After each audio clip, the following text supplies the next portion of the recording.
दोस्तों, कोलकाता एक ऐसा शहर है जहां मां काली हर दिल में बसती है। हर गली में उनकी गूंज है। हर दिवाली से पहले उनकी पूजा होती है। लेकिन क्या आपने कभी सोचा है मां काली यहाँ कैसी आई?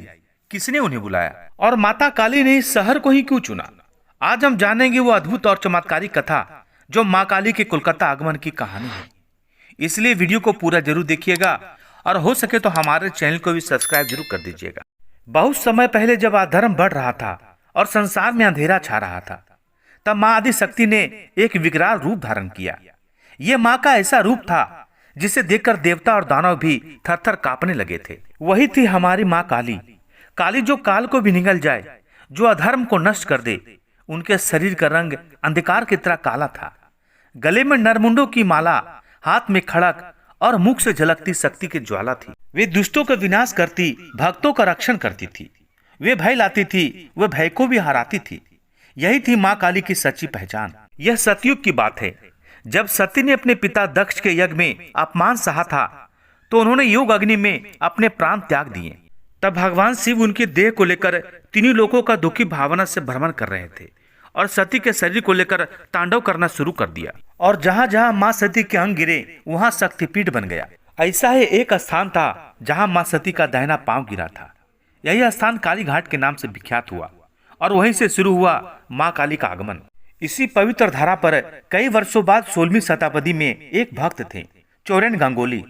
उन्हें एक रात स्वप्न आया और मां काली उन्हें सपनों में दर्शन दिया और कहा, मैं धरती में कहीं छिपी हुई हूँ, मुझे खोजो और मेरा मंदिर बनवाओ।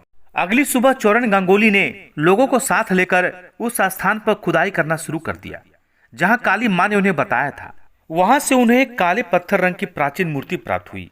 वह थी मां काली की मूर्ति। पूरे गांव भर में चमत्कार की खबर फैल गई। लोग कहने लगे मां काली प्रकट हुई है। चारों ओर खुशी का माहौल था और उसी स्थान पर काली घाट मंदिर की नींव रखी गई।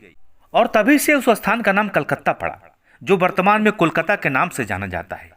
यह मंदिर आज भी कोलकाता के हृदय में स्थित है और लाखों श्रद्धालु वहां मां के दर्शन करने आते हैं। कुछ समय और बीता। अब 19वीं शताब्दी में एक धनी महिला थी, रानी रासमणी। उन्होंने तीर्थ यात्रा करने की योजना बनाई, पर यात्रा से एक रात पहले मां काली ने उन्हें स्वप्न में दर्शन दिए और मां काली ने कहा, तुम मेरी सेवा को बाहर मत ढूंढो, यही मेरा एक मंदिर बनवाओ। रानी ने गंगा के किनारे एक विशाल मंदिर का निर्माण करवाया। वही मंदिर आज का सबसे प्रसिद्ध दक्षिणेश्वरी काली मंदिर है। इस मंदिर में एक और दिव्य आत्मा का आगमन हुआ, श्री रामकृष्ण परमहंस।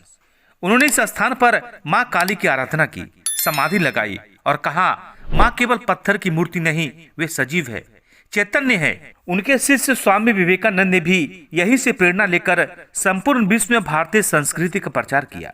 यहाँ हर साल दिवाली से एक दिन पहले काली पूजा होती है। रोशनी, मंत्रों, ढाक की धुन और श्रद्धा से पूरा शहर सराबोर हो जाता है।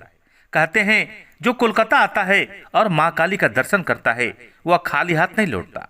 और आज भी जब कोलकाता की हवाओं में मां का नाम गूंजता है, तो लगता है जैसे स्वयं शक्ति यहाँ निवास करती है। यदि आपको यह वीडियो अच्छा लगा हो तो वीडियो को लाइक करें, चैनल को सब्सक्राइब करें और कमेंट में लिखें जय मां काली।